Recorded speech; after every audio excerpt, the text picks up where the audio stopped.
তো বন্ধু তোমাকে আগে একটা জিনিস শেখাবো, সেটা হচ্ছে হোয়াটসঅ্যাপে এখন নতুন একটা ট্রেন্ডিং চলছে। তো সেটাই তোমাদের শেখাবো, ঠিক আছে? চলো। তো এই প্রথমে হোয়াটসঅ্যাপ ওপেন করবো। ওপেন করার পর কারোর প্রোফাইলে ঢুকবে। প্রোফাইলে ঢুকে ইমো সেকশনে যাবে। ইমো সেকশনে গিয়ে এটা লিখবে a vintage letter inside a butter ফোল ফল্টিং অন সেসর উইথ, যে কোনো কারোর নাম দেবে, যার নাম দিয়ে করতে চাইছো তার নাম দিয়ে উইথ লিঙ্ক, এটা লিখে সেন্ড করে দেবে। তারপর হয়তো তোমাদের কিছুক্ষণ অপেক্ষা করতে হবে, কারণ এটাও এআই দিয়েই করছে, তাই একটু টাইম লাগবে।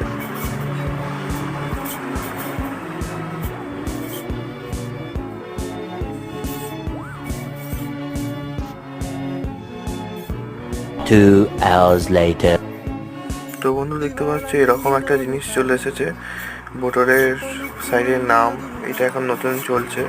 তো আজকের মতো একটুখানি কি, টাটা।